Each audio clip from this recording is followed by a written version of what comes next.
जहां शुक्र दिग्बली होते हैं और राहु का संग वो ढूंढते हैं। वो चाहते हैं कि मुझे राहु या तो देखे या तो, क्योंकि ये कलयुग है और यहाँ पे शुक्र जो होते हैं वो व्यक्ति को थोड़ा भोगी प्रवृत्ति का बनाना चाहते हैं।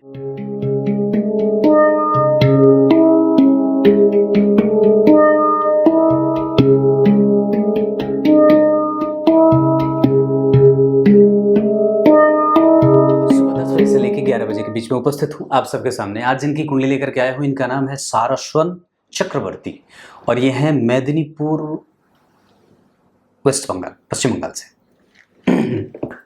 आइए, इनके कुछ सवाल तो नहीं है पर इन्होंने अपनी कुंडली का विश्लेषण मुझसे मांगा है, तो शुरू कर देता हूं। आप लोग कार्यक्रम प्रत्येक दिन देखा करिए। सुबह का कार्यक्रम विश्लेषण वाला है, उसे अवश्य देखा करिए। उसमें मैं सूत्र बता देता हूं, जैसे आपको अभी ही बता देता हूं। इस जातक का जन्म अश्विन माह में हुआ है, लग्न बना है 29 डिग्री 50 कला का। अब यहाँ पे आपको एक बड़ी अच्छी ज्ञान की बात बता देता हूँ। लग्न जब उत्तरोत्तर बल से हीन होता हो, मतलब नीचे की अवस्था की तरफ उत्तरोत्तर कमजोर होता हो, तो बहुत अच्छे अच्छे ग्रह भी जब कुंडली में बैठे होते हैं तो वो कमजोर हो जाते हैं और व्यक्ति की समस्या को बढ़ाने लगते हैं। इसलिए ही लग्न का बली होना इसे ही कहा जाता है।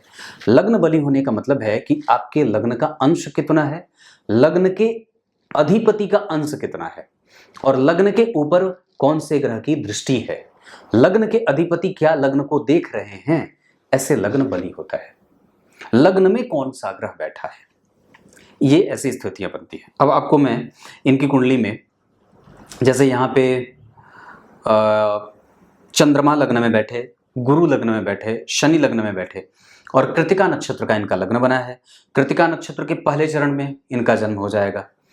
अब जरा ध्यान से समझिए, मेष राशि है तो 29 डिग्री 50 कला, इस लग्न पे ये जो नक्षत्र है, इस अंश पे कृतिका नक्षत्र के पहले चरण में चला जाएगा और कृतिका नक्षत्र के पहले चरण के अधिपति जो होंगे वो देवगुरु बृहस्पति हो जाएंगे। अब देवगुरु बृहस्पति और कृतिका नक्षत्र होता है मंगल का, सूर्य का नक्षत्र। अब जरा ध्यान से समझिए, तो इनकी कुंडली में दशम स्थान में केतु, शुक्र के साथ राहु जन्म कुंडली के चतुर्थ स्थान में, जहां शुक्र दिग्बली होते हैं और राहु का संग वो ढूंढते हैं। वो चाहते हैं कि मुझे राहु या तो देखे या तो, क्योंकि ये कलयुग है और यहाँ पे शुक्र जो होते हैं वो व्यक्ति को थोड़ा भोगी प्रवृत्ति का बनाना चाहते हैं। अब एक बात और भी है जो मैं आपको बताऊं, तो यहाँ चंद्रमा और गुरु का लग्न में बैठना। चंद्रमा कौन, जन्म कुंडली का सुख का अधिपति, और गुरु कौन, जन्म कुंडली के भाग्य के अधिपति। बहुत अच्छी बात यह होगी कि लग्न में ही भाग्य के अधिपति बैठेंगे और सुख के अधिपति बैठेंगे, यानी कि केंद्र और त्रिकोण के अधिपति का एक साथ केंद्र में आना। और शनि जो है वो दशम और एकादशवें भाव के अधिपति होकर के इस कुंडली के लिए अच्छे नहीं होते, नीच के होकर के बैठे हैं, जिनका नीच भंग देखिए नहीं हो रहा है, क्योंकि लग्नेश स्वयं अष्टम भाव में बैठे हैं। ऐसी अवस्था में व्यक्ति को बार बार उठना पड़ता है और बार बार गिरना पड़ता है। लग्न में अगर चंद्रमा नहीं होते तो ये स्थिति और भी ज्यादा खतरनाक और कमजोर हो जाती। लग्न में गुरु नहीं होते तो ये स्थिति और भी ज्यादा कमजोर हो जाती।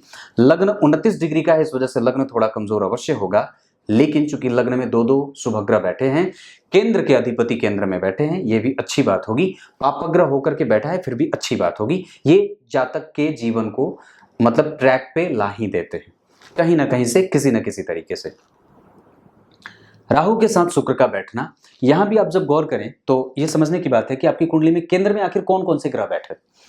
तो ये तो चलो यहाँ की बात मैंने बात कर रखी है। अब यहाँ शुक्र बैठे हैं जो कि केंद्र के ही अधिपति होते हैं और अपने भाव से 4 घर आगे पीछे बैठे हैं। और राहु जैसा ग्रह बैठा है जो कि वस्तुतः यहाँ पे थोड़ी बहुत खर्च की स्थिति करेगा, जो माता के स्वास्थ्य को परेशान करता है या व्यक्ति को। यहाँ पे एक बड़ी अच्छी बात है कि हीरा वही जो खान से निकल जाए और इंसान वही अच्छा जो, या वही प्रगति करता है जो अपने वतन से दूर चला जाए, ये स्थिति यहाँ पे। और यही स्थिति अश्विनी नक्षत्र के पहले चरण में व्यक्ति के साथ भी होता है। यहाँ व्यक्ति जो है वो बहुत ही ज्यादा बुद्धिशाली, बहुत ही ज्यादा ज्ञान का मालिक, धन धान्य से युक्त, समृद्धि को पाने वाला, वैभवशाली, संपन्नता को प्राप्त करने वाला और जीवन में अपने सर्वस्व को प्राप्त करने वाला होता है। ऐसा क्यों होता है? क्योंकि लाभ भाव के अधिपति अगर नीच के नहीं बैठे होते तो ये वास्तव में और भी ज्यादा अच्छी बात हो सकती थी, पर चलो कम से कम लग्न में लाभेश बैठे तो हैं और कम से कम वो भाग्य भाव के अधिपति के साथ तो बैठे हैं, तो भाग्य और भाग्य और लाभ के अधिपति का लग्न में जाना महाभाग्यशाली योग बनाएगा। और साथ ही साथ गुरु और चंद्रमा का केंद्र में आना एक दूसरे से या एक साथ बैठ जाना, और गुरु और शुक्र का केंद्र में आना, शुक्र और चंद्र का केंद्र में आना, ये अलग तरीके से व्यक्ति को मजबूती देंगे। केंद्र के अधिपति होकर के केंद्र में बैठे। अब जरा गौर करिए तो मंगल जो है वो जन्म कुंडली में केंद्र में नहीं बैठे, इस वजह से शनि का नीच भंग थोड़ा कमजोर होगा या नहीं के बराबर है। दूसरे नंबर पे आप जब गौर करेंगे तो पंचम भाव के अधिपति सूर्य छठवें भाव के अधिपति के साथ बैठे, यानी कि पंचमेश छठे भाव में बैठेंगे तो व्यक्ति को संतान से और व्यक्ति स्वयं भी कई बार पिता से या व्यक्ति की संतति भी कई बार बीमार या कई बार व्यक्ति का यश कीर्ति मान सम्मान आदि सूर्य की दशा में जो मिलना चाहिए वो थोड़े मध्यम गति से या थोड़े त्वरित परिणति के साथ नहीं मिलता, वो थोड़े विलंब से मिलता है।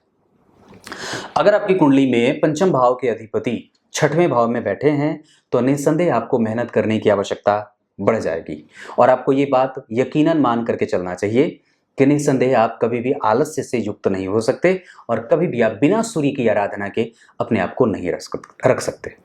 यहीं आपकी कुंडली में अगर भाग्य भाव के अधिपति लग्न में बैठे हैं तो ये बात भरोसे से युक्त हो जाती है कि आपके ऊपर आपके पूर्वजों का आशीर्वाद तो है, साथ ही साथ आप भाग्य के बल से युक्त भी हैं। अगर आपकी कुंडली के लाभ भाव के अधिपति का संबंध लग्न से बन रहा है तो ये बात भरोसे से युक्त हो जाएगी कि निस्संदेह आपकी कुंडली में भाग्य का बल भी मिल रहा है और लाभ का बल भी मिल रहा है। केंद्र में ही अगर चंद्रमा बैठे हों तो निस्संदेह और भी ज्यादा अच्छी बात हो जाएगी। इससे अतिरिक्त और भी एक अच्छी बात जो कुंडली में मिल जाए कि अगर आपकी कुंडली विषम संख्या से शुरू होती हो तो ये अतिरिक्त बल प्रदान कर देती है, कुंडली को ठोस बल दे देती है। ये सारे सूत्र आपको निश्चित रूप से प्रत्येक दिन के कार्यक्रम में मिल जाएंगे। ये यकीन मानिए, मैं आप लोगों को ये दावे के साथ बात कर सकता हूं कि कुंडली विश्लेषण बिल्कुल भी ना छोड़िए, प्रत्येक दिन अवश्य देखा करिए अगर सच में ज्योतिष प्रेमी हैं तो। अन्यथा मुझे कार्यक्रम में ये बात बहुत ही गंभीरता से कहनी पड़ेगी कि आप लोग बिल्कुल ही कुंडली विश्लेषण अवश्य देखा करिए और अपनी कुंडली को समझने का प्रयास करिए। दूसरे नंबर पे कुंडली बहुत सारी चीजें समेट करके बैठी होती हैं और हम इसे कई बार जैसे आप लोगों को एक उदाहरण दूं कि हम कई बार कबूतर हो जाते हैं। कबूतर क्या होता है, उसकी आदत होती है जब सामने वो बिल्ली को देखता है तो वो मूर्ख अपनी आंखें बंद कर लेता है और फिर वो ये सोचता है कि जो उसके सामने बिल्ली जो उसका ही शिकार करने के लिए उसके ही मृत्यु का जो है वो काल बन करके आई है, वो काल बन करके आई है, उसको ही वो देखना बंद कर देता है। हम इंसान जो है वो कलयुग में कुछ इसी तरीके की प्रवृत्ति लेकर के बैठे हुए हैं। याद रखिएगा, वो जो दूर बैठे पिंड है ना, वो आपको हमेशा देखते हैं, आपके विचारों को, आपके तरीकों को, आपके प्रभावों को, आपके अनुकूलता और प्रतिकूलता को तैयार करते हैं और उनके ही अनुकूल और प्रतिकूलता की स्थिति के आधार पर आपके विचार बदलते और बनते हैं। तो आप कभी भी अपने आप को कबूतर ना बनाइएगा। जैसे ही कबूतर बनाएंगे और जैसे ही आपकी आंखें बंद होंगी, वो बिल्ली रूपी जो ग्रह है झपट्टा मार करके आपकी मृत्यु का कारण बन सकता है। उनसे डरने की आवश्यकता तो मैं बिल्कुल भी नहीं कहूंगा, पर निस्संदेह उनको समझने की आवश्यकता है। इससे कम से कम आप अपने जीवन को समझ लेते हैं और दृष्टिकोण बदल लेते हैं। क्यों नहीं समझते ज्योतिष को, इसके पीछे भी तर्क है। जिस व्यक्ति की कुंडली में शनि का संबंध लगने से होगा वो निस्संदेह ज्योतिष को समझने वाला होगा। जिस व्यक्ति की कुंडली में गुरु और चंद्र एक साथ बैठे होंगे वो निस्संदेह मेधावी होगा, निस्संदेह उसकी मेधा शक्ति प्रबल होगी। वो अच्छी और बुरी चीजों में बहुत ही स्पष्टतया अंतर स्पष्ट कर लेता है कि कौन सी चीज मेरे लिए अच्छी है और कौन सी चीज मेरे लिए बुरी है। हाँ, मेष लग्न तो वैसे भी काल पुरुष की कुंडली होती है, जहां पे मंगल, जहां पे सूर्य, जहां पे गुरु, ये तीन ग्रह अच्छे हो जाते हैं, जहां चंद्रमा स्वयं सुखेश होते हैं, जहां दिग्बली होकर के शुक्र बैठे हैं। भाग्य भाव के अधिपति का संबंध लग्न से और पंचम भाव पे भाग्येश की दृष्टि, जो इस कुंडली में सर्वाधिक योग कारक ग्रह के रूप में जाने जाते हैं और 12वें भाव के अधिपति होने से कई बार व्यक्ति के स्वास्थ्य को कमजोर भी करने वाले बन जाते हैं। 12वें भाव के अधिपति होकर के और 9वें भाव के अधिपति होकर के चतुर्थ भाव के अधिपति के साथ संबंध बना करके वापस पंचम भाव को देखने से पितरों का बल, पूर्व जन्म में भी व्यक्ति विधाता और विधि के विशेषज्ञों का जानकार और साथ ही साथ मंत्रों का विधिवेता, मंत्र को समझने वाला, संस्कृत जैसे अध्ययन अध्यापन में रत और निरत रहने वाला, अपने पूर्वजों की बातों को मानने वाला, धर्मशास्त्र का ज्ञाता और चिरंजीवी था, श्रेष्ठ आयु का मालिक। लेकिन चूंकि यहाँ पे शनि नीच के हैं, इस वजह से थोड़ी सी कमजोरी यहाँ बनेगी, परंतु अष्टम भाव में मंगल स्वग्रही, आयु अच्छी देंगे।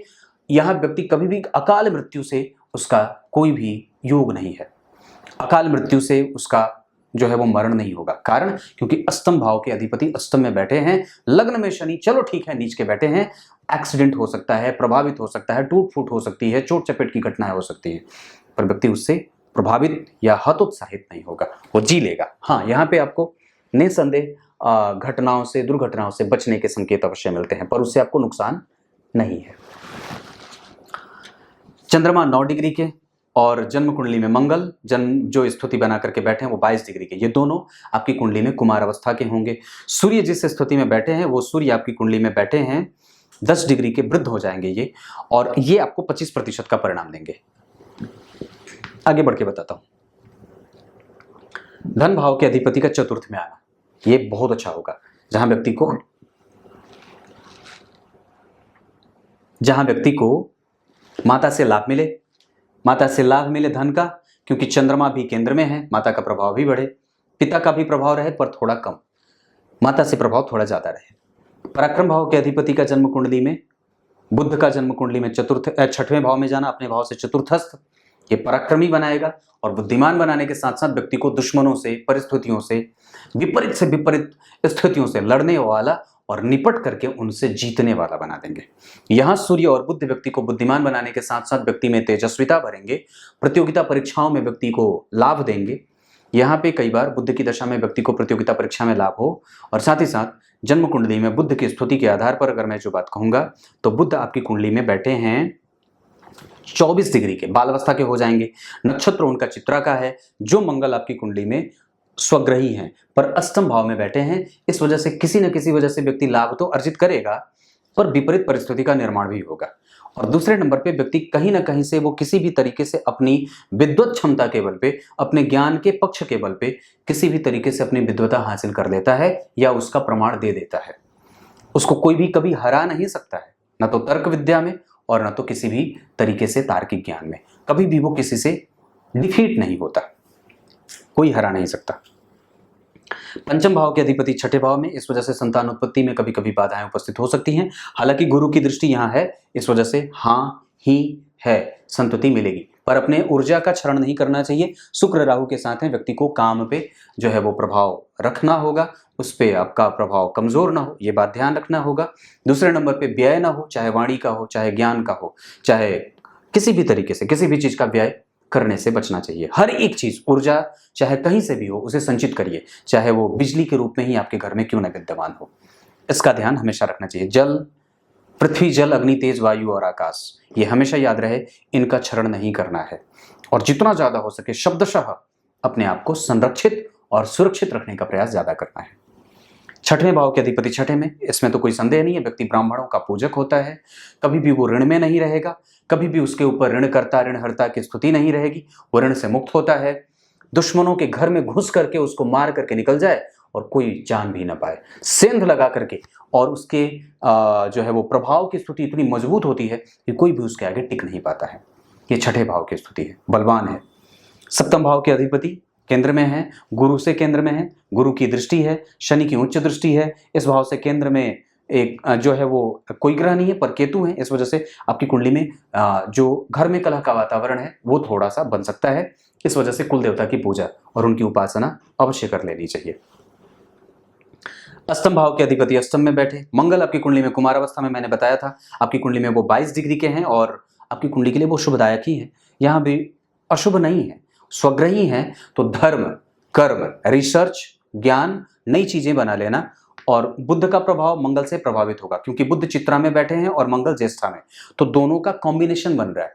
ऐसी स्थिति में व्यक्ति बहुत ही ज्यादा क्रिएटिव माइंडसेट का होता है, ज्ञानी होता है, रहस्यमयी होता है, रिसर्चर होता है, एक्सप्लेनेशन पावर उसकी बहुत अच्छी होती है, वो बहुत ही ज्यादा इंट्रोवर्ट होता है, कई बार वो बहुत बढ़ चढ़कर बोल देता है, ऐसा भी होगा।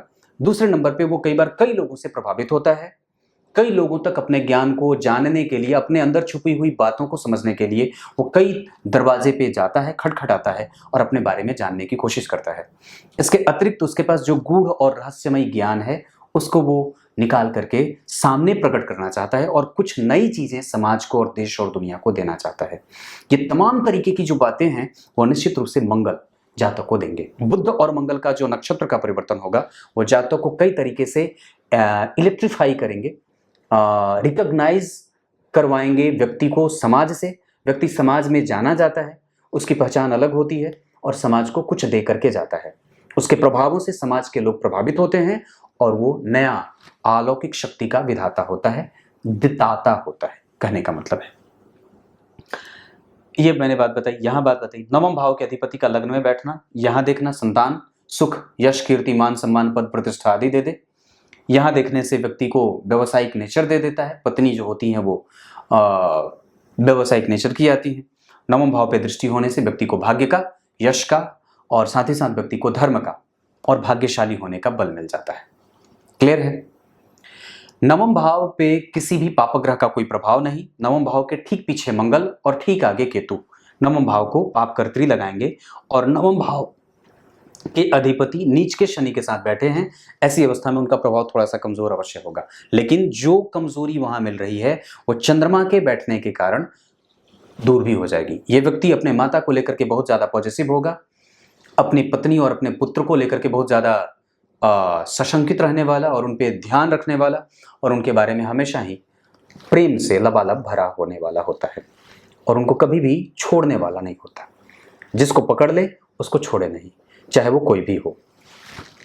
दशम भाव के और एकादशवें भाव के अधिपति शनि नीच में है, इस वजह से प्राप्त होने में चीजें थोड़ी विलंब कर सकती हैं। वैसे आपकी कुंडली के लिए शनि जो है वो जिस डिग्री पे बैठे हैं 22 डिग्री के वक्री हैं, वृद्ध हैं, इस वजह से चीजें देर से मिलेंगी। जो भी चीज आप अक्वायर करना चाहते हैं वो आपको इस वजह से बजरंगबली की पूजा निश्चित रूप से करने की आवश्यकता है। अभी जो दशा चल रही है उसके आधार पर आपकी कुंडली में सूर्य की दशा है, हनुमान जी की पूजा से ज्यादा आपको आदित्याय नमः का मंत्र जप करना चाहिए, सूर्य की उपासना करनी चाहिए। इसके अतिरिक्त आपकी कुंडली में भगवान सूर्य को अर्घ और विष्णु सहस्त्र नाम का पाठ करना चाहिए। ये कुंडली ऐसे आगे बढ़ रही है। कुंडली में भाग्य का बल है, दशम और एकादशवें भाव के अधिपति नीच के हैं, इस वजह से रिकॉग्निशन देर से मिलेगी। और 12वें भाव के अधिपति लग्न में बैठे हैं गुरु, इस वजह से कई बार स्वास्थ्य से संबंधित समस्या बनती है। अब आपको मैं और भी चीजें बताता हूँ। आपकी कुंडली में स्वास्थ्य जनित समस्या कहाँ हो सकती है? हड्डी से, नेत्रों से, पेट से संबंधित, लीवर से संबंधित, रक्त जनित समस्या, बालों से संबंधित समस्या। इसके अतिरिक्त आपकी कुंडली में वीर्य क्षय का प्रभाव देख रहा हूँ। उसके अतिरिक्त आपकी कुंडली में कटने फटने का डर हो सकता है, चोट चपेट की घटनाएं हो सकती हैं। ये इसके बाद आपकी कुंडली में बस ये कुछ चीज़ें दिखती हैं। इसके बाद आपकी कुंडली में मैं दो चीज़ और कहूँगा, तो लाभकारी योग लगा है। लाभ भाव के अधिपति या दशम भाव के अधिपति का संबंध चंद्रमा के साथ है। ये बहुत अच्छे होंगे कुछ मामलों में, जहाँ व्यक्ति के काम में विलंब भी होगा वहीं पे ये कई बार कंफ्यूजन में भी जाता है और बहुत ज़्यादा विचार करता है। किसी एक चीज़ पे पहुँचने से पहले उसके दिमाग में बहुत सारी चीज़ें क्रिएट होती हैं। इसका एक कारण ये भी है क्योंकि लग्नेश 29 डिग्री के थे, लग्न 29 डिग्री का था और ऐसी अवस्था में व्यक्ति के पास बल तो है क्योंकि उसका नक्षत्र बहुत अच्छा बना है, पर लग्नेश अष्टम में बैठे हैं, इस वजह से कई बार उसकी परिणति कमजोर हो जाती है। अब जब ग्रहों के संबंध को देखेंगे तो चंद्रमा से शुक्र का केंद्र में होना यह जातक के लिए लाभदायक है हर एक स्थिति के मामले में। वहीं चंद्रमा और गुरु का केंद्र में होना यह बहुत अच्छा होगा, पर कमजोरीपन की स्थिति कि चंद्रमा से मंगल अष्टम में है, ये व्यक्ति को बीमार बना देते हैं। चंद्रमा से सूर्य अष्टम में है, छठवें है, ये ठीक नहीं होता। चंद्रमा से बुध छठवें में है, ये कुछ मामलों में अच्छी स्थितियां देखने को मिल सकती हैं। जैसे चंद्रमा का जब चंद्रमा की दशा है तो चंद्रमा में बुध वाले में व्यक्ति को थोड़े बहुत बीमारीपन के साथ, लेकिन वहां पे भी मैं कुछ कमजोरी दिखाऊंगा। हालांकि बुध आपकी कुंडली में अच्छे नहीं होते, अब आप अपनी कुंडली के लग्नेश को यहाँ देखिए, अष्टम में बैठे स्वग्रही, और वो लग्नेश यहाँ पे मंगल जो है वो उच्च के हो गए। इसका मतलब है कि लग्न बलवान हो जाएगा। राहु और यहाँ का जो भाग्य भाव का अधिपति है वो आपकी कुंडली का लग्नेश बन रहा है। इसका मतलब है कि यहाँ के अधिपति का, इसे देख लेना, दाम्पत्य को तो मजबूती देगा, चंद्रमा के साथ बैठने से और भी ज्यादा बहुत श्रेष्ठ स्थिति बन जाए। उच्च के शुक्र श्रेष्ठ दाम्पत्य और सुंदर पत्नी का योग चंद्रमा के केंद्र में होने के कारण सूर्य उच्च के व्यक्ति की पत्नी भी लाभकारी और श्रेष्ठ सुंदर साम्रांत राजकुमारी बेहतर दाम्पत्य के योग और धर्म से जुड़ करके काम करने वाली क्षेत्रों से आती हैं। लॉन्गिविटी बहुत अच्छी रहेगी। मंगल यहाँ बैठे हैं, उसमें कोई संशय नहीं है। बुध यहाँ बैठे हैं शुभग्रह होकर के, यहाँ के अधिपति जन्म कुंडली में उच्च के हैं, ये बहुत अच्छी बात है। नवम भाव के अधिपति केंद्र में बैठ करके पंचम भाव को देख रहे थे। नवम भाव के अधिपति यहाँ भी उच्च के हैं, इस वजह से व्यक्ति का भाग्य हमेशा ही उसके साथ रहेगा। दशमांश कुंडली में गुरु चंद्रमा का केंद्र में होना, पद से युक्त होकर के व्यक्ति काम करे। लग्न बुध का बना है, सप्तम भाव के अधिपति सप्तम में, दशम भाव के अधिपति 12वें। मैंने क्या बात कही? हीरा वही जो खान से बाहर निकल जाए, इंसान वही जो वतन से बाहर निकल जाए। आजकल के समय में ये जो है वो बहुत ज्यादा देखने को मिलती हैं चीजें। मंगल के साथ केतु का बैठना, उस पर सूर्य का प्रभाव, ये कई तरीके से व्यक्ति को अपडेट रहने वाला और आज के जमाने की पढ़ाई करने वाला बना देते हैं। ऐसी अवस्था आपकी कुंडली में बन रही है। मैंने डिग्री पे बात करी, नक्षत्रों पे बात करी, तो अब एक बार और से भी कर देता हूं। सूर्य आपको शांत बुद्धि का बना रहे हैं, उग्र मत होइएगा। चंद्रमा आपको बुद्धिमान और सुंदर बना रहे हैं, धनवान बनाएंगे। मंगल आपको क्रिएटिव बनाएंगे, बुध आपको ऊर्जावान बनाएंगे और साथ ही साथ बीमार भी बनाएंगे। गुरु आपकी कुंडली में अनुभवी बनाएंगे। शुक्र आपकी कुंडली में जल्दबाज प्रवृत्ति का या बालकपन से युक्त और भोगी बनाएंगे। शनि आपकी कुंडली में जिस नक्षत्र में बैठे हैं उसके आधार पर आपको वो सुंदर और साथ ही साथ आपके प्रत्येक इच्छा की पूर्ति करने वाला बना सकते हैं। राहु आपके दिमाग को परेशान, चिंतित, व्यथित, माता के स्वास्थ्य को चिंतित और व्यथित और परेशान और कष्ट देने वाले, साथ ही साथ आपके घर में कलह का वातावरण तैयार करने वाले। हालांकि मैंने बात ये कही, राहु आश्लेषा में बैठे हैं जिसके अधिपति बुध आपकी कुंडली में 6वें बैठे, ये ठीक नहीं होता। और चतुर्थ भाव के अधिपति का लग्न में बैठना, चंद्रमा से केंद्र में रहना, गुरु से केंद्र में रहना, ये थोड़े से कन्फ्लिक्ट भी देंगे, जहां व्यक्ति को कई बार जन्मस्थान से दूर जाना पड़ता है, या जाना ही चाहिए, क्योंकि अष्टम भाव के अधिपति अष्टम में बैठे हैं। अब बाहर निकल जाइए, क्योंकि विदेश भाव के अधिपति भी जन्म कुंडली के लग्न में आ रहे हैं, तो बाहर निकल जाना भी बहुत अच्छा रहेगा। आपकी कुंडली में 2022 के 10वें महीने से योग आएंगे, 23 के बाद, 23 के फरवरी में भी योग आएंगे। उसके बाद आपकी कुंडली में लगातार योग बनेंगे ही बनेंगे, और कोशिश भी आप कर सकते हैं। ये आपकी कुंडली की बात है। षडबल में चंद्रमा सबसे ज्यादा बलवान होंगे और शुक्र, ये दोनों आपकी कुंडली में बहुत अच्छे होंगे। क्लियर है? अब क्या बताऊं, धन योग कितने बने हैं? लग्न के अधिपति का अष्टम में जाना, गूढ़ और रहस्यमयी और कई बार भरी हुई गागर मिल जाती है, पैतृक संपत्ति का लाभ मिलता है। धन भाव के अधिपति का चतुर्थ में आना, यह धन योग बनेगा। तृतीय भाव के अधिपति का अपने भाव से चतुर्थस्थ जाना, यह लाभकारी योग, पर व्यक्ति को साहसी भी बनाएंगे और कम्युनिकेशन भी बड़ा व्यक्ति का अच्छा होता है। चतुर्थ भाव के अधिपति का लग्न में जाना, ये महाधनी योग या महाभाग्यशाली या सुखकारी योग बनेगा। पंचम भाव के अधिपति का जन्म कुंडली में 6वें में जाना, छठे भाव के अधिपति के साथ साहसी और संतान से विलग या खुद स्वयं भी व्यक्ति थोड़ा दूर होता है और यश कीर्ति में थोड़े विलंब की स्थिति बनती है। छठवें भाव के अधिपति का छठे में होना पराक्रमी, साहसी और उद्वेगी बनाएगा और साथ ही साथ व्यक्ति को जल्दबाज प्रवृत्ति का भी बना देता है। सप्तम भाव के अधिपति का चतुर्थ में जाना, यह सुखकारी योग होगा, दाम्पत्य अच्छा रहता है, पत्नी सुंदर और श्रेष्ठ और साम्रांत मिलती हैं। वहीं अष्टम भाव के अधिपति का अष्टम में जाना, अष्टम में बैठना व्यक्ति को धार्मिक कृत्य करने वाला और रिसर्चर माइंडसेट का बना देता है। नवम भाव के अधिपति का लग्न में आना, यह महाभाग्यशाली योग बनेगा। दशम और एकादशवें के अधिपति का भाग्यशाली योग बनेगा। 12वें के अधिपति का व्यक्ति के जीवन में ये थोड़ी सी समस्याओं से ग्रसित करने वाले बनेंगे, जहां व्यक्ति को ऋण में डाल सकते हैं। गुरु की दशा में व्यक्ति को लेन देन नहीं करना चाहिए।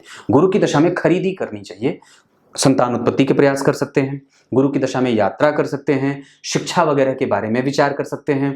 बुध की दशा में कंपटीशन में हासिल हो सकते हैं, हाजिरी लगा सकते हैं। सूर्य की दशा में व्यक्ति जो है वो संतान उत्पत्ति का प्रयास कर सकता है। सूर्य की दशा में व्यक्ति जो है वो धार्मिक कृत्य कर सकता है। सूर्य की दशा में मंत्र जप वगैरह कर सकता है, कोई भी चीज सिद्ध कर सकता है। कभी भी अंतर प्रत्यंतर की भी बात करता हूँ। शुक्र की दशा में व्यक्ति के विवाह की स्थिति बन जाए अश्विनी नक्षत्र के हैं, केतु की दशा में व्यक्ति को अनुभव की प्राप्ति होती है। लाभेश शनि की दशा व्यक्ति को कई तरीके से लाभ देगी, पर उस समय थोड़ा मेहनत बढ़ाना पड़ता है, बढ़ाने की आवश्यकता पड़ती है। चंद्रमा की दशा में व्यक्ति जो है वो सुख समृद्धि, सुख सौख्य आदि की वृद्धि कर सकता है। इसके लिए आप प्रयास कर सकते हैं। क्लियर है? कुछ इसी तरीके से आज के कार्यक्रम का समापन करते हैं। मुझे पता है आपको, मैं आपकी कुंडली चाहे कितने भी लंबे समय तक देखूं, आपको कभी भी अच्छा ही लगेगा, बुरा नहीं लगेगा, क्योंकि मैं अध्ययन अच्छा करता हूँ, ये मुझे बहुत अच्छे से पता है। इसमें और भी चीज़ें अगर जोड़ूं तो गुरु और शनि वक्री हैं, और वो वस्तुतः गुरु वक्री हैं तो थोड़े से वो आपको व्ययी भी बनाएंगे, हालांकि आपका व्यय कभी भी गलत और गंदी चीज़ों पे नहीं होगा। शनि आपकी कुंडली में 22 डिग्री के हैं, इस वजह से वो थोड़े शिफ्ट करेंगे तो भी नहीं करेंगे, क्योंकि उनका संपूर्ण फोकस लग्न और व्यक्तित्व को भारी और गंभीर बनाने पे होगा। इस वजह से आपकी वाणी और आपका प्रभाव दिव्य है और अलौकिक है। निश्चित रूप से इसमें ज्योतिष का ज्ञान आपको हो सकता है और ज्योतिषीय तथ्यों को समझने में आपको बड़ा ही आसान लगता होगा। अब थोड़ी सी बात आपको मैं 2-3 चीज़ें और बता देता हूँ। जैसे आपकी कुंडली में चंद्रमा 9 डिग्री के हैं, ठीक ठाक है, खराब नहीं है। अब नवांश कुंडली को अगर आप देखेंगे तो नवांश कुंडली में जो लग्न का अधिपति है वो जन्म कुंडली में आपके लग्न कुंडली का भाग्येश है, और यहाँ दशमांश कुंडली में जो दशमेश है वही आपकी कुंडली का लग्नेश बन रहा है। इसे अच्छा कहेंगे। दूसरे नंबर पे ये विषम संख्या का लग्न बना, ये बहुत अच्छा होता है। इसके बाद आपकी कुंडली में केंद्र में जो अंक बन रहे हैं ये आपकी कुंडली को बल देते हैं। इसके बाद मैं 2-3 चीजें और बता दूं। आपकी कुंडली में विलक्षण प्रतिभा का व्यक्ति धनी है, बहुत जगह से लाभ प्राप्त कर सकता है, कई क्षेत्रों से धन अर्जित कर सकता है, सुंदर और सुशील होता है। आपकी कुंडली के लिए 5 अंक अच्छा रहे, 4 अंक भी बहुत सुखदाई है। आपकी कुंडली के लिए अगर विवाह करना होगा तो कभी भी आपकी कुंडली में मेष राशि की जातिकाएं अच्छी हो सकती हैं। इसके अतिरिक्त आपकी कुंडली में जो स्थिति मैं देख रहा हूं, मेष राशि के अतिरिक्त कर्क राशि की जातिकाएं अच्छी हो सकती हैं। इसके बाद आपकी कुंडली में दिशा के आधार पर धन कमाने के लिए वायव्य कोण की स्थिति बहुत अच्छी रहेगी। इसके बाद आपकी कुंडली में राशियों में सिंह, धनु, कुंभ ये राशियां अच्छी होंगी। मीन राशि की जातिकाएं आपके लिए विवाह के लिए श्रेष्ठ हो सकती हैं। विवाह की दिशा पश्चिम हो सकती है। नक्षत्र के आधार पर भरणी, श्रवण, हस्त, अनुराधा, चित्रा नहीं, उत्तरा भाद्रपद, उत्तरा फाल्गुनी, उत्तराषाढ़ा, रेवती, ये कुछ अच्छे नक्षत्र आपके लिए हो सकते हैं। दिन आपके लिए मंगलवार, और आपकी कुंडली में जो स्थिति मैं देख रहा हूं इसके आधार पर ये कुंडली बहुत ज्यादा आगे जाने वाली है किसी भी क्षेत्र में, किसी भी क्षेत्र में। तब तक के लिए बहुत बहुत नमस्कार।